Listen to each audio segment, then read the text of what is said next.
O Macast também é spoiler, viu, Marco? A gente Sim. também aqui tenta extrair, né, do pessoal que vem, o que é que vem por aí. O que é que vem por aí na universidade? Conta aí um segredo para a gente que ninguém vai contar, todo mundo que vai ver e ouvir aqui não vai passar à frente, mas que a gente já pode esperar.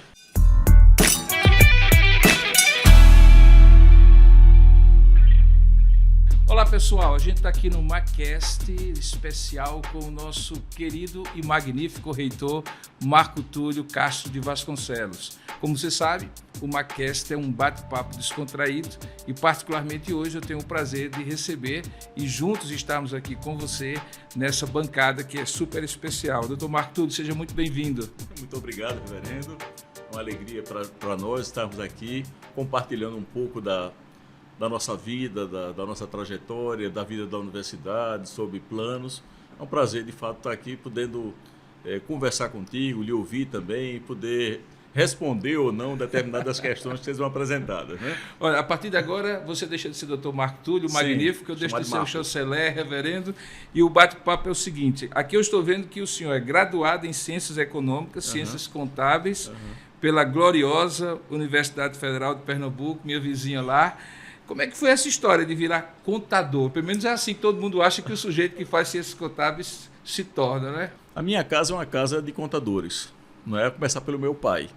Meu pai ainda foi alguém que se formou nos antigos cursos técnicos de contabilidade, participou também da primeira turma do curso de economia lá da Universidade Católica de Pernambuco, e é evidentemente que desde a minha infância eu convivi com um pai que era profissional, economista, contador, não é? E mais, eu tenho um irmão mais velho que também fez o vestibular para economia, se tornou economista.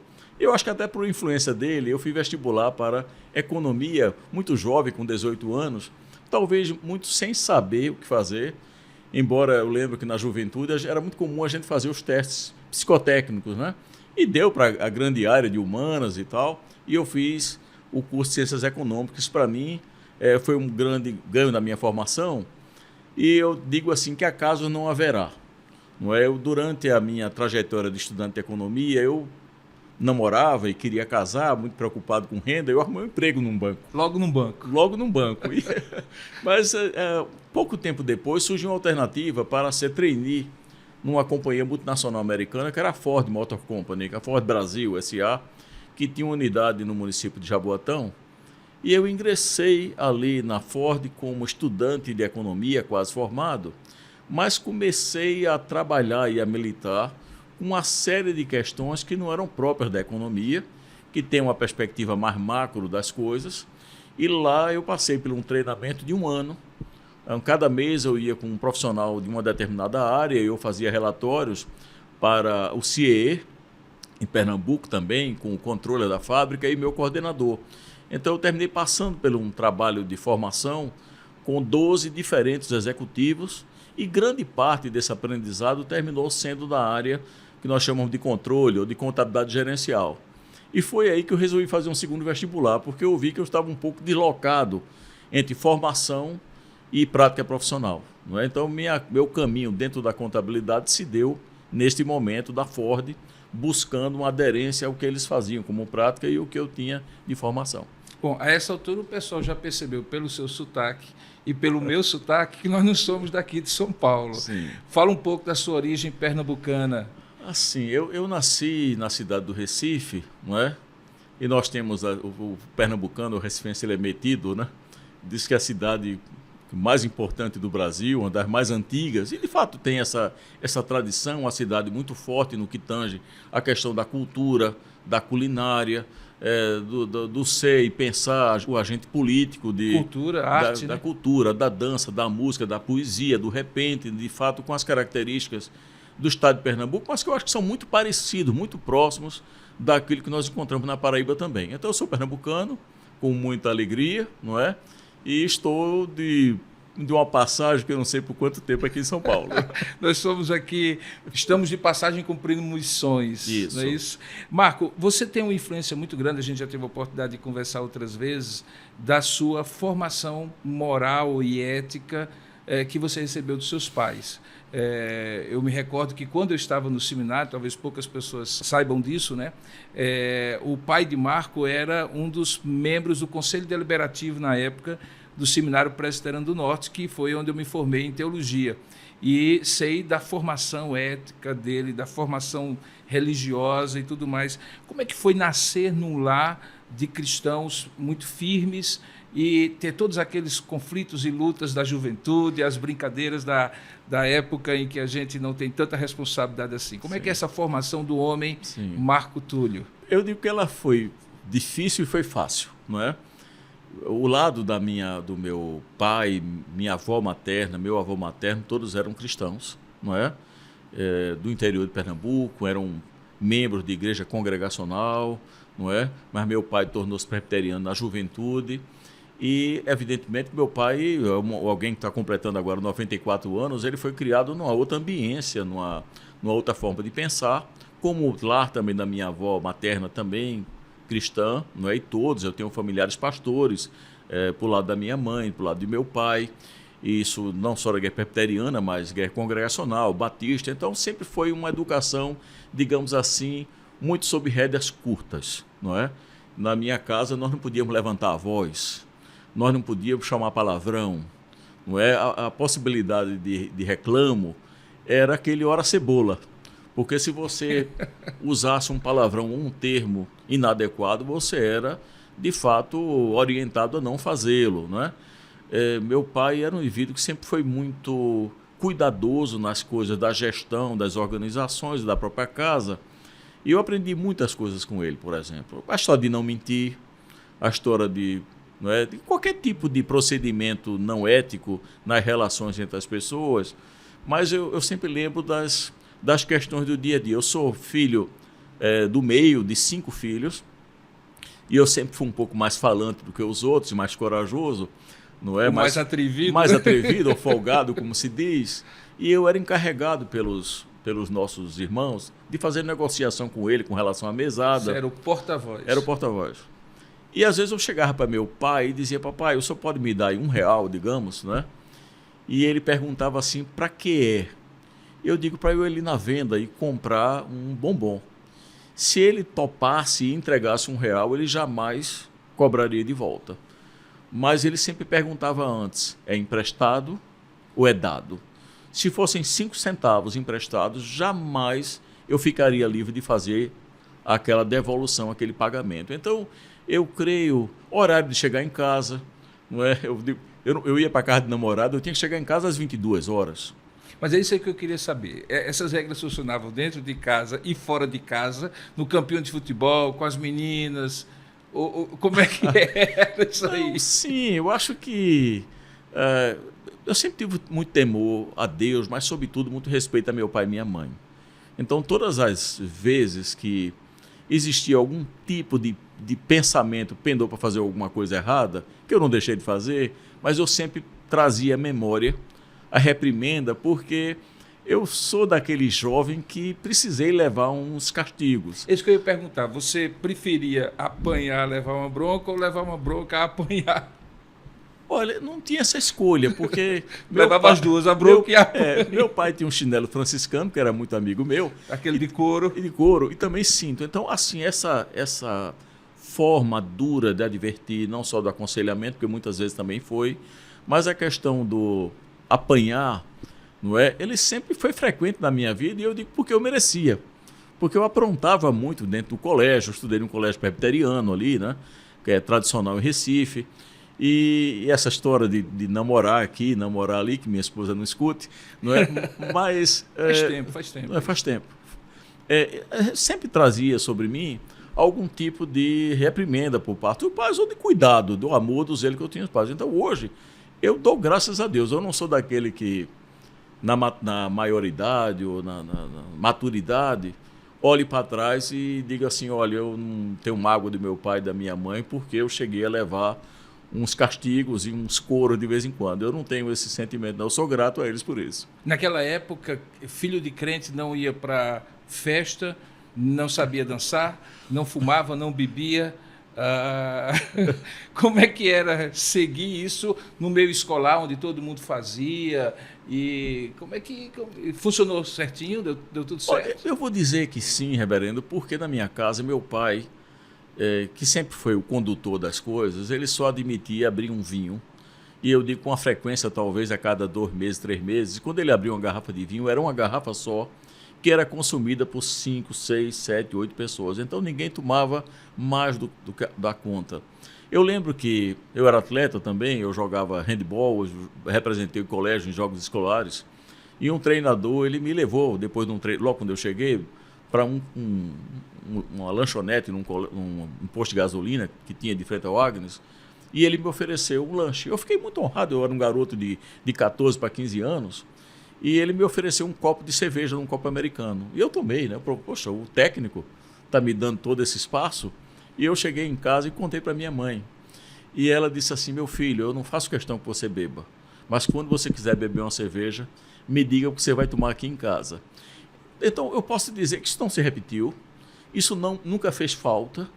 Então, eu não quero dizer com isso que o tomar uma cerveja ou uma bebida destilada em si caracterize moral, a forma ética de viver de alguém, mas eu como vivi quase a minha vida inteira sem depender disso, olhando meu pai, a mãe, meus tios, e para mim isso não fez falta, eu não tenho um sentimento de lacuna. E talvez até, ou com muita certeza, o fato de ter estudado a minha infância toda, até perto do ensino médio, num colégio presbiteriano, que nós tínhamos capelães, nós tínhamos um diretor que era crente, pastor presbiteriano, e até os antigos missionários norte-americanos que estavam lá quando eu cheguei, ainda na fase infantil, isso para mim foi uma naturalidade. Eu nunca senti esta ausência que me deixasse grilado, como posso dizer as pessoas, não. Era um ambiente naturalmente com valores e princípios, né? Sim. Agora você falou que você gosta de esportes. Qual é o seu time de futebol mesmo? Olha, eu sei que isso é uma provocação. Meu time está na Série B. Sou torcedor do Náutico com muito orgulho, mas sei que ele não está passando por uma fase boa. E a felicidade é que a ocupação profissional, o Mackenzie consome tanto a gente que não dá tempo, muitas vezes, de acompanhar o esporte. E eu sei que o esporte não enche barriga de ninguém, né? Nem traz essa felicidade. Então, eu acompanho, torço que ele se recupere. E de fato, é o time da família. Quando ele ganha, você celebra. Quando ele perde, você nem fica sabendo. É isso, procuro não conversar sobre essas derrotas. Ô Marco, me fala uma coisa. Além de futebol, de esporte, quando o reitor Marcos sai da universidade, eu sei que é difícil, eu sei bem como é que é a rotina, às vezes a universidade vai com a gente para dentro de casa. E às vezes passa a noite com a gente, acorda com a gente, dorme com a gente, porque a gente está todo o tempo ali naquela preocupação. Mas o que é que você faz para se descontrair? O que é que você faz para aproveitar a vida? Quais são os seus hobbies, por exemplo? Eu não sei se eu tenho muito hobbies, reverendo. A única coisa que eu acho que eu creio que eu faço que me dá prazer é cozinhar. Você cozinha bem? Eu acho que sim. De tudo? Assim, não, eu sei cozinhar peixe, seja no forno, seja molho de coco, verdura. Eu cozinho pescada amarela, cioba no forno, uma cavala. Essas coisas eu aprendi a fazer. E também eu sei preparar carnes. Eu preparo pernis de porco de final de ano com uma peça com 8 quilos. Uma dica. Qualquer problema da festa do final do ano de 2022, chama o reitor que ele resolve o seu problema. Ou então ele chama para você comer na casa dele. Bife bourguignon, que eu já fiz, e paleta de cordeiro. Quer dizer, eu gosto muito de estar em casa. Quer dizer, eu estou ao lado da minha esposa, eu estou casado há 36 anos. Namoro com a minha esposa há 42. E tenho 4 filhos. E agora netos. Então, o meu local de descanso predileto para estar em casa. E estando em casa, eu sou daquele que atuo muito como marido, eu lavo o prato, eu guardo as coisas de madrugada, a hora que eu acordar. E normalmente, minha esposa toma café todos os dias feito por mim. Eu acho que muito tempo que ela não faz um café para tomar, é o contrário. E durante o final de semana, eu procuro estar com ela na cozinha, evidentemente fazendo sempre os pratos principais, porque tem alguns mais fáceis que eu não sei fazer. Mas carnes, peixes, coisas assim, eu gosto de fazer, testo, arrisco. Tem hora que não sai tão bom. Eu tenho um filho que é super crítico, então ele olha, quando ele me dá uma aprovação, ficou muito bom. Então eu aprendi, Mas posso dizer que isso foi observando a minha avó materna, ela é uma excelente cozinheira, eu sinto o cheiro do bolo de bacalhau, eu volto para a minha infância, num bairro em Recife, onde minha avó e minha mãe também sabe fazer. Então, eu acho que a observação e este zelo por manter a família em torno de uma mesa me fez absorver esse tipo de valor. Porque o esporte, eu não consigo praticar mais, eu sou uma pessoa infartada, eu tenho stent, então eu tenho algumas limitações de risco. Então a cozinha termina sendo um lugar mais seguro para mim, mais prazeroso. Bom, você acabou de falar que tem netos, né? Tem. Como é que é essa experiência de ser vovô? Eu digo uma coisa maravilhosa. Eu estava dando um testemunho acerca do Salmo 127 e do Salmo 128. Né? Eu lembro que meu pai falando sobre a geração de filhos, e quando eu comecei a ter filhos, eu tenho 4 filhas, tenho uma filha com 33, eu tenho 2 filhas, são gêmeas, 31, essas 2 estão casadas, e tenho um caçula com 23 em casa. E eu lembro quando começou a nascer a primeira gestação da minha esposa, meu pai sempre citava o fato de que os filhos eram como flechas na mão do guerreiro, né? Para que quando o inimigo chegasse à porta, ele pudesse pegar aquela flecha e se defender. Mas eu ganhei uma filha, então eu ganhei uma flor e coloquei na aljava. Na segunda gestação foram mais 2 filhas, mais 2 flores. Eu disse, quando os inimigos chegarem à porta, eu vou entregar flores. Mas Deus é gracioso e eu ganhei um filho com 10 anos depois da primeira, né? Então essa experiência do Salmo, eu digo, essas experiências são boas porque você confronta aquilo que muitas vezes você lê sem prestar atenção com o fato concreto da vida, da realização. E eu ganhei uma netinha em outubro do ano passado. A família pediu que eu fizesse uma devocional em casa para pessoas na Paraíba, ou em Recife, em Minas Gerais, são parentes, e eu usei o Salmo 128. E o Salmo 128 fala sobre a felicidade do homem que pode ver os filhos dos seus filhos. E eu li aquele texto ali naquela devocional de um domingo, em maio, creio, de 2021, mas quando chegou em outubro, que eu estava na maternidade com a minha família e chegou o bebezinho ali no quarto, aquilo fez uma validação na minha mente, no meu coração, na minha alma, para eu dizer assim, é verdade.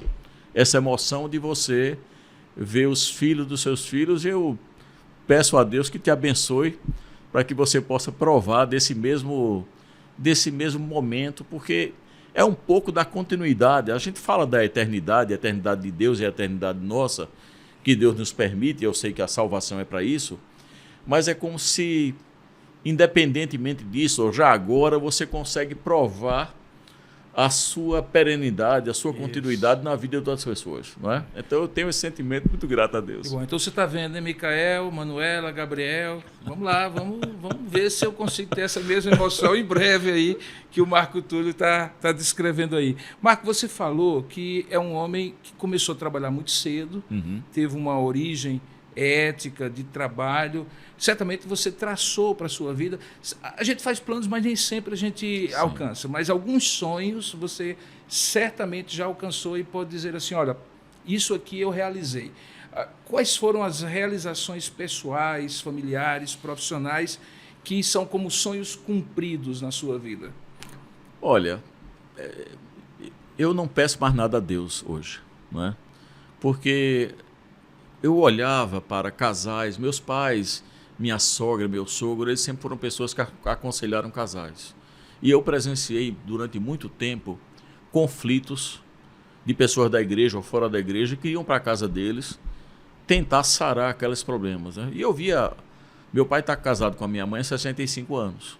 Uau! Então eu olhava para eles e eu dizia, eu não quero ter um casamento problemático, eu gostaria de ter o mesmo que meu pai e minha mãe têm.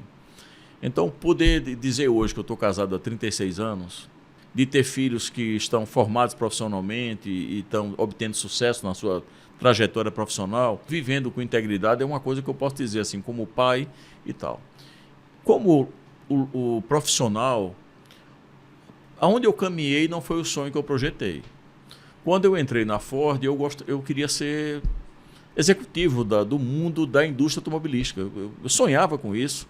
Vim aqui para São Paulo ainda muito jovem, fiz treinamentos aqui em fábrica do Tabuão, fábrica de motores da Ford em Taubaté. Eu tive algumas experiências durante 6 anos que eu achava que eu ia ser um executivo, um diretor de uma grande companhia de produção, de manufatura de veículos.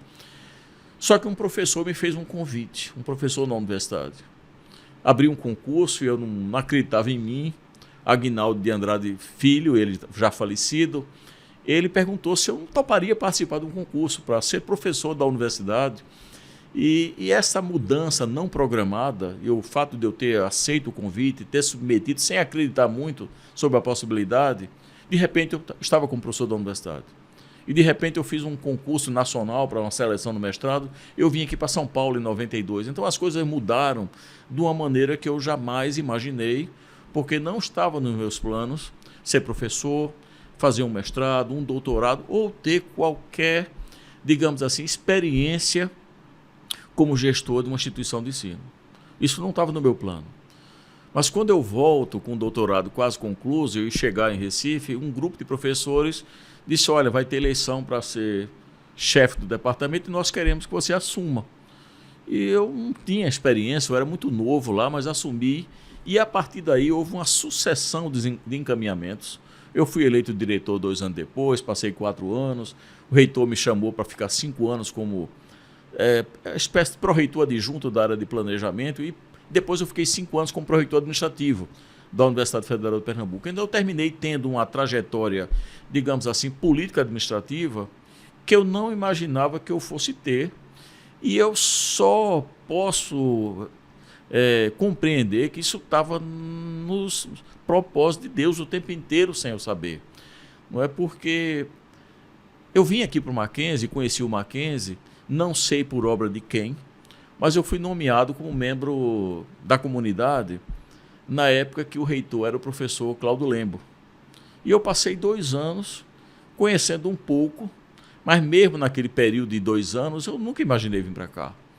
Passados alguns anos eu voltei com o reitor Manassés Fonteles. Também o Conselho Deliberativo nomeou meu nome, eu não tenho muita noção. Talvez tenha sido o reverendo Silas Cunha de Menezes, Marcos Lins, reverendo Marcos, eu não sei. E eu vim, tomei posse aqui, fiquei mais 2 anos que se transformaram em 3. Isso também foi conheci um pouco mais do Mackenzie, mas mesmo assim eu não tinha expectativa de vir trabalhar aqui como eu estou hoje. Não é? Então, como eu posso dizer, eu tive uma carreira política e administrativa, de liderança numa instituição importante no país, uma federal importante, mas ao mesmo tempo eu pude cuidar da minha carreira. Eu virei professor assistente, eu virei professor doutor, trilhei a carreira e me aposentei da universidade como professor titular, que eu fiz o concurso para titular em 2016, no início de 2016. Então, se eu posso pensar numa carreira acadêmica, eu cheguei no posto máximo da carreira, da titulação possível de um professor da Universidade Federal, ou mesmo de uma pública aqui, paulista, por exemplo, mas também Deus me deu a oportunidade de aprender em cargos executivos e aquilo que eu não fui lá, eu terminei recebendo a oportunidade aqui no Mackenzie, em 2016 como vice-reitor, né, e agora em 2020 como reitor. Então, se eu perguntar, eu não tenho absolutamente nada a requerer de Deus, só perdão, e eu só tenho a agradecer por tudo que Ele fez por mim, pela minha casa, pelos meus pais, pelos meus filhos, por onde eu nasci, pela igreja que Ele permitiu exercer o meu presbiterato, tantas coisas que eu só tenho, de fato, a gratidão a Deus. Bom, você teve toda uma história numa instituição pública, agora você está no Mackenzie. Qual é a diferença de ser um reitor numa universidade privada e confessional, como é a nossa, e você ocupar um cargo de gestão acadêmica como você foi pró-reitor de uma federal pública? Eu acho que são várias, não é? Embora eu posso dizer que ambas as instituições, como universidades, para o país, elas são muito importantes, não é? Elas fazem a diferença com relação à formação de recursos humanos de vários níveis, não é?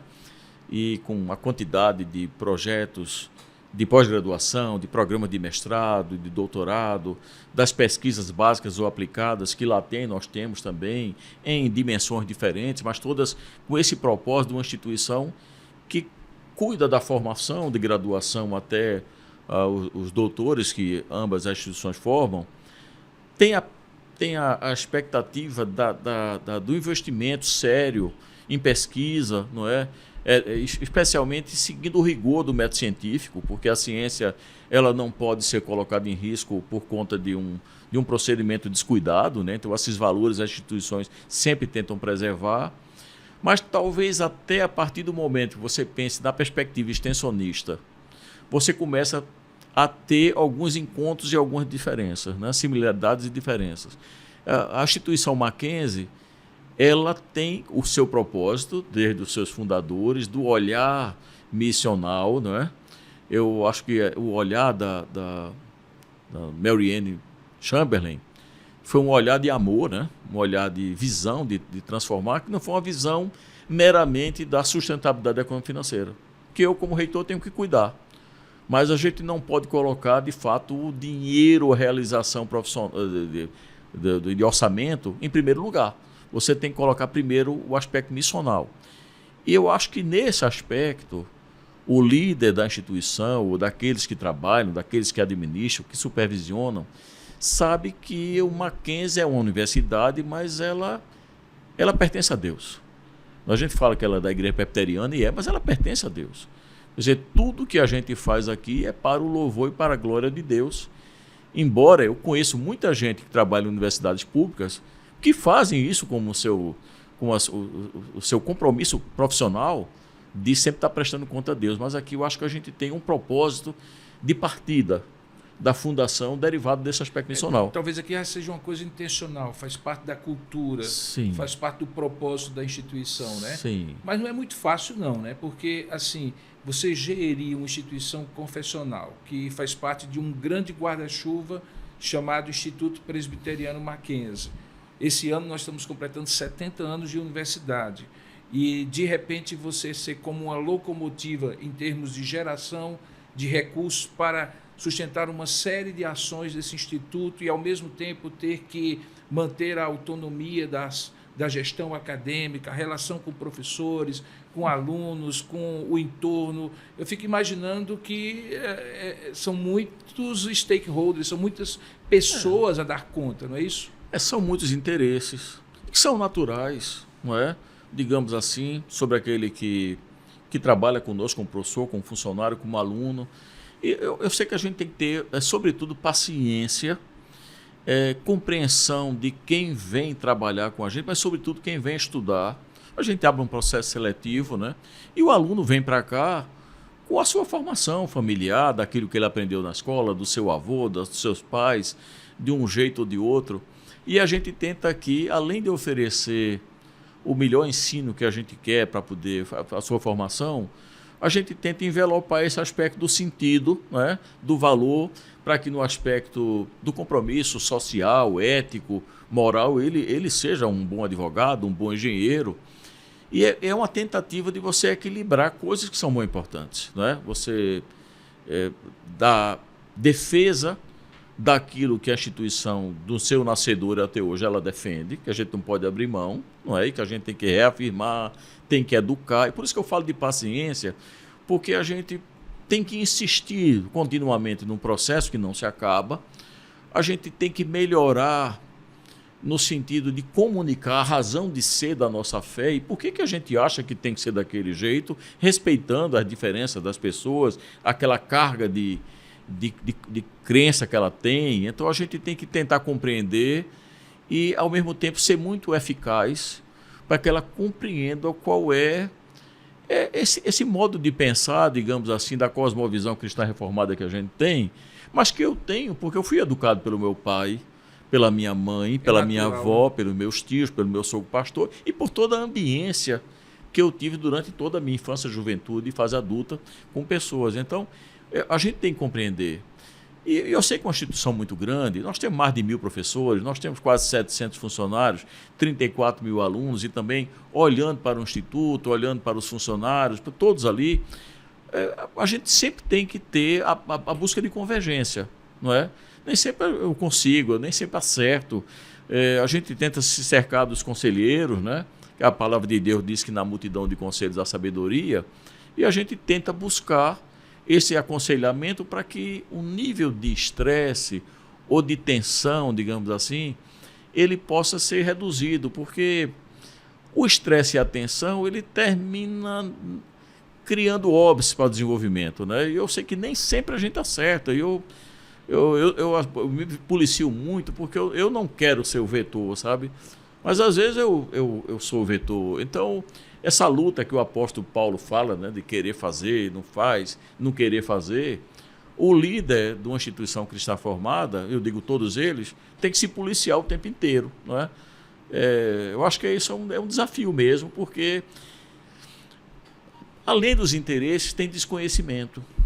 Quer dizer, a ausência, e eu digo assim, talvez uma questão chave que a gente sempre tem que enfrentar é o aspecto comunicação. Como a gente está discutindo aqui, tentando esclarecer coisas, mas o dia a dia ele tolhe você, ele obriga você a decisões com rapidez que não dá para esperar. E aí, às vezes, para escrever um comunicado interno, para gravar um vídeo para um professor, para um aluno, a gente não consegue ser tão... transmitir o que realmente a gente gostaria, isso, né? Isso. Marco, a gente assumiu praticamente ao mesmo tempo, né? Uhum. Eu em janeiro, você em fevereiro de 2020. Menos de 2 meses depois, algo imprevisível aconteceu. Eu imagino que você, em seus piores pesadelos, não imaginava ser o reitor que assumiria a Universidade Presbiteriana Mackenzie em plena pandemia da Covid-19. Eu, muito menos, na chancelaria. E eu sei, e eu posso garantir a vocês que estão aqui participando com a gente, que houve momentos muito difíceis, de decisões muito difíceis a serem tomadas, sem uma clareza de cenário, porque toda vez que a gente achava que a pandemia estava acabando, de repente vinha uma outra onda e assim era pressão para tudo que é lado.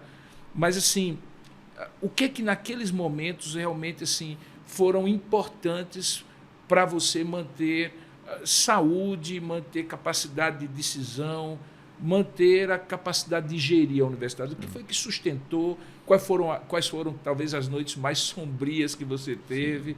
Como é que isso foi aliviado? Eu dou graças a Deus porque eu creio que a universidade ela se ouve muito bem, e eu não digo isso só por ação do reitor, mas nós mantivemos um constante diálogo com o Instituto Presbiteriano Mackenzie, olhar de reuniões de diretoria, porque nós não sabíamos que norma ia ser baixada por uma Secretaria de Estado de Saúde, ou de municipal, ou de uma legislação, das contradições e os problemas políticos, seja no setor de saúde ou também na educação. E, evidentemente, que apesar de contar com a questão da Constituição Federal, no sentido da autonomia, para dar algum conforto para alguma ação, a gente não queria afrontar nenhuma norma, não é? Ao mesmo tempo, nós tivemos que mudar a nossa forma. Algumas coisas simples aconteceram. Os alunos aqui de mestrado, doutorado, TCC que iam depositar, eles precisavam gravar um CD-ROM. Tinha uma norma escrita: pega um CD-ROM, vá lá no computador, grave e vá na secretaria e entregue. Depositar seu TCC. Na pandemia isso não era possível. E alguém perguntou: nós não podemos criar aqui um processo, não, um GPM, ele depositar o arquivo PDF eletronicamente na sua casa? Pode. Isso foi feito em 2 dias. Então, às vezes, digamos assim, o grande desafio, a grande pressão sobre... E aí eu falo para todos nós aqui que administramos coisas, o pessoal fala muito hoje que o jovem ele não está muito... suporta muita pressão, né? Então tem que respirar fundo quando você não sabe, não é? Então, assim, às vezes é no momento da pressão, da dificuldade que as soluções aparecem. E eu vou destacar uma questão mais de condução, de equipe, de liderança. Eu tinha reuniões semanais com todos os pró-reitores, chefe de gabinete, com todos os diretores de unidade e muitas vezes com os coordenadores de curso, tentando uniformizar procedimento, orientações, treinamentos, tirar dúvidas, sessões de fax que a gente escrevia. Quer dizer, mas isso ajudou muito. E eu sou uma pessoa que eu acho que eu me enervo muitas vezes, mas eu não sou muito de explodir, não é? Eu tento sempre manter a serenidade. E uma vez, passada a grura, passado o sofrimento, alguém disse: não, mas no momento pior, todo mundo morrendo ali, você ficou tão sereno que acalmava a gente, né? Então eu não sei, às vezes não foi nem alguma coisa programada, mas eu tenho que reconhecer que eu sofri muito, eu passei muitas noites sem dormir. Muitas noites eu deitava às 11 da noite, 11h30, e já às 3 da manhã eu estava em casa andando sozinho, sem saber o que fazer. Então, esse não saber o que fazer não é demérito para ninguém. Porque tem muitas vezes que nós não sabemos o que fazer. E no momento que você não tem o que fazer, você tem que se cercar de pessoas que possam construir as soluções juntas aqui. Mas eu já tive a oportunidade de falar que eu orei muito a Deus. Foi o momento que eu mais orei, eu acho, na minha vida. Porque eu não sabia o que fazer. E eu tinha medo, muitas vezes, de assinar uma orientação, um documento, porque eu não sabia se aquilo estava, apesar de todo o conselho, todo o debate, se ele estava certo.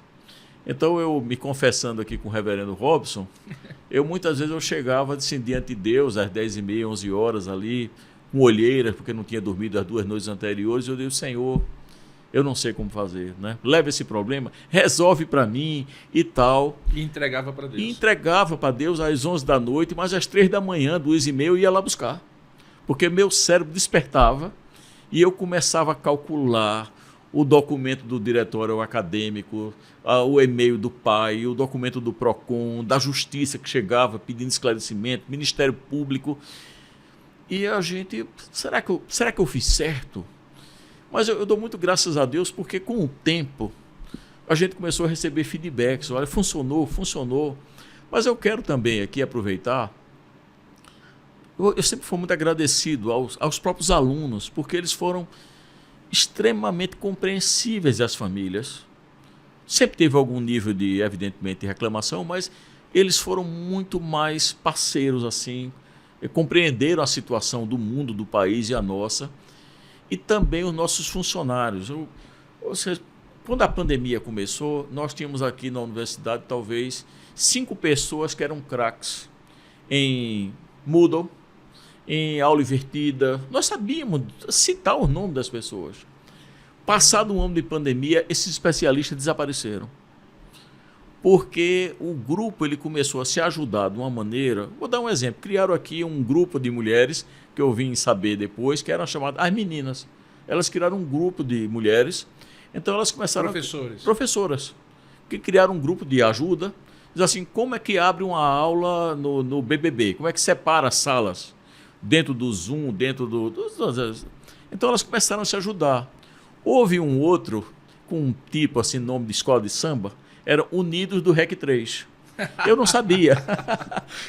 Isso só me contaram depois. Para quem não sabe, o REC 3 era o regime excepcional por contingência. Por contingência, que era um período em que a gente não podia funcionar plenamente como universidade, porque não tinha gente no campus, não tinha professor, não tinha colaborador, não podia ter.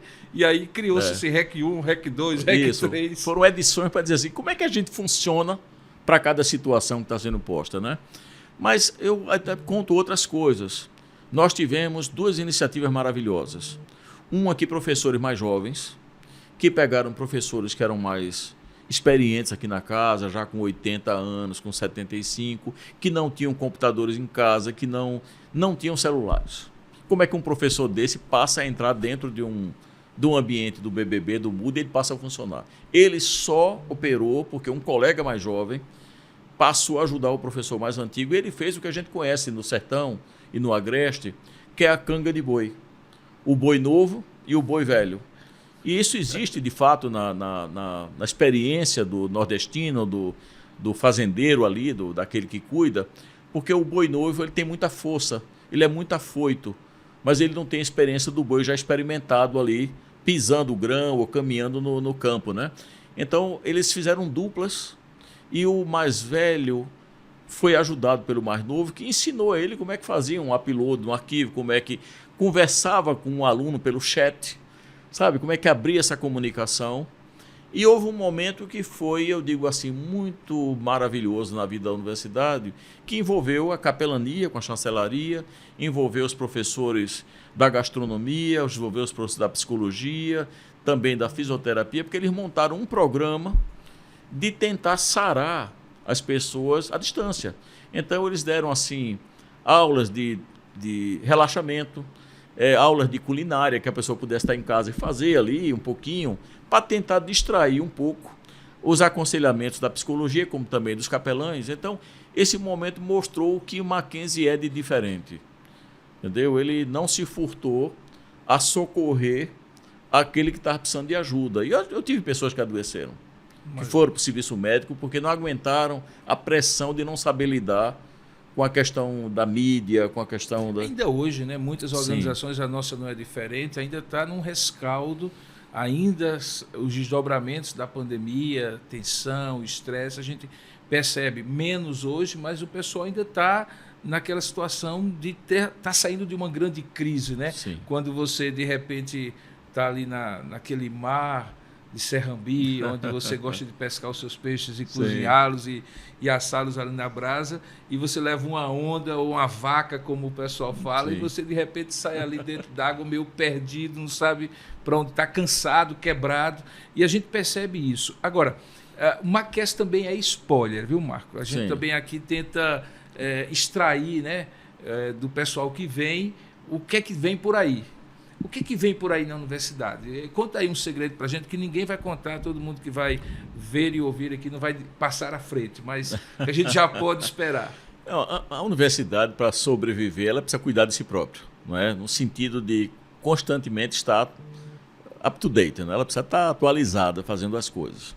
Então, nós estamos desenhando aí um projeto que pretende revitalizar a infraestrutura da universidade. Então, laboratórios, salas de aula, nós esperamos que no intervalo de até 3 anos nós tenhamos dado uma reformulação geral no ambiente de ensino-aprendizagem, com salas com maior conforto, com melhoria de iluminação, de acesso à energia, de rede, carteiras melhores e também uma série de ganhos, como a gente fez agora na engenharia, salas novas que vai propiciar a interação entre estudantes e professor, com estações de trabalho, que eles possam discutir aqui um projeto geral de uma fábrica ou de um edifício ou de uma casa, e alguém possa estar discutindo aqui a planta baixa, mas também ter o projeto hidráulico, o elétrico, assim, dentro de estações de trabalho num ambiente que eles possam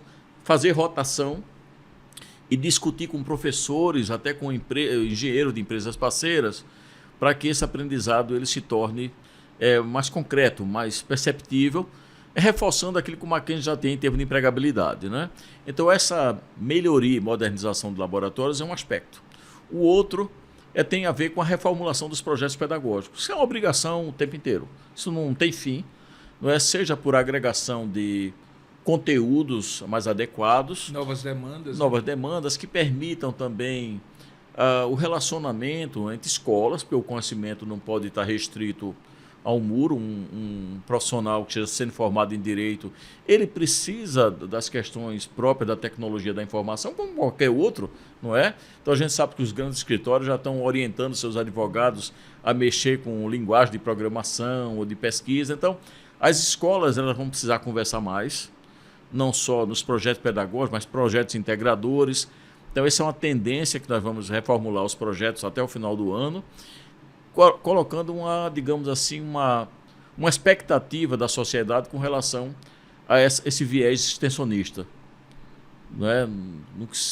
Levando a universidade a impactar o seu ambiente próximo e remoto, né? Então, acho que reforma de projeto pedagógico, melhoria de infraestrutura, e constantemente nós estamos a trabalhar em readequar ou melhorar o nosso corpo docente, que ele é fundamental na vida de qualquer universidade, e um projeto de capacitação contínua, né? Eu acho que a gente precisa estar mais próximo. A universidade tem caminhado para estar próxima de empresas. Esse ano nós já celebramos vários convênios. Estamos gerenciando agora esse ano entre execução de recursos captados com grandes empresas, algo como 50 a 55 milhões de reais, que foram doados por empresas alemãs, americanas e tal. E isso demonstra a credibilidade que as empresas têm na universidade, tanto que elas topam montar laboratórios. E é isso que a gente quer que o aluno tenha experiência, que ele aprenda fazendo, aprenda com supervisão, que ele possa ter alternativas para ser um líder dentro de uma grande organização, ou também se habilitar para ser um empreendedor e ter seu negócio, né? Então, nós estamos fortalecendo a nossa pós-graduação. A gente quer ter uma pós-graduação de qualidade. Em breve nós vamos lançar a plataforma Alumni, que todo o Mackenzie está cuidando disso e a universidade vai ter o seu. E nós esperamos que, se você, por exemplo, é ex-aluno nosso, em breve, agora meados de setembro, você vai ser convidado a se inscrever dentro da plataforma, porque nós gostaríamos que, se você pertenceu à tribo de letras, de química ou do direito, você vai encontrar lá, de fato, relacionamentos que sejam muito bons para você, mas esperamos que você, como mackenzista, venha também colaborar com a formação dos nossos estudantes, de quem está aqui. Então, eu acho que esse é um aspecto que talvez nós tenhamos assim significativas, eu espero que sejam, modificações estéticas, mas, sobretudo, práticas e de conforto para o ensino da aprendizagem, para a vida do professor, para a vida do estudante.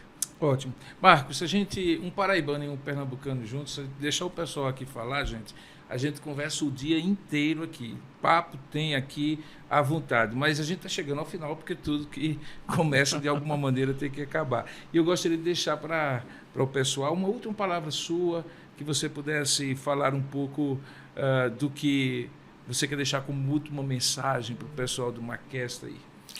Eu quero dizer a todos o seguinte, que a Universidade de Mackenzie é maravilhosa. Eu estou aqui há quase 7 anos. A cada dia eu descubro pessoas, eu descubro espaços, descubro histórias, projetos que fazem com que aquela ideia de ser uma universidade diferente, não é? Ela de fato é concreta. Então, você que está nos escutando, que pretende fazer a retomada, continuar dos seus estudos ou a retomada deles, não é? Pretende ser empresário e quiser trazer projetos para discussão, para que a gente precisa ajudar você, porque a universidade ela tem que estar habilitada a resolver os problemas concretos e urgentes da sociedade. Então, seja nesse aspecto, ou que a gente possa apoiar algum trabalho relevante de cunho social. Né? Recebemos uma demanda agora de levar um doutorado internacional, internacional para o Timor-Leste. E nós vamos para lá. E o Mackenzie não está indo para lá com o programa de letras, que é nota 6 da CAPES, por causa do dinheiro. Não, nós estamos indo lá porque o Brasil já tem 20 anos de relacionamento com aquele país. E fala português. E que é um dos aspectos assim, marcantes de uma nação, né? Então, nós vamos levar para lá a possibilidade de formar 10 doutores em linguística, tal, para que eles possam ter o programa de pós-graduação da Universidade Nacional de Timor-Leste. Eu digo, isso me enche de alegria, porque eu digo assim, se você tiver um projeto encantador, bonito, que seja concreto, que abençoe a quem participar, eu estou aqui à disposição. Então, eu quero agradecer aqui a esse momento, o reverendo está aqui, de poder falar um pouco, de contar um pouco da universidade. Não dá para contar tudo, mas eu deixo aqui o nosso abraço, nossos cumprimentos a esse programa. Espero que Deus abençoe a sua liderança aqui, o seu trabalho, e a você também, a todos que nos escutam nessa tarde. Que bom. Gente, o Mackenzie está acabando agora, a gente fica triste. O Marco Túlio, nosso reitor, o magnífico reitor, esteve conosco aí nesses minutos. Bem que a gente poderia ter conversado mais, mas fica para a próxima. E na próxima a gente tem gente muito especial que vai estar aqui na bancada para conversar sobre a vida e sobre muitos aspectos da vida. Quem sabe, numa próxima ocasião, você vai surpreender com as histórias que saem aqui dessa bancada do Mackenzie. Marco, muito obrigado. Deus o abençoe, abençoe a nossa universidade e a você também. Até a próxima, se Deus quiser. Tchau.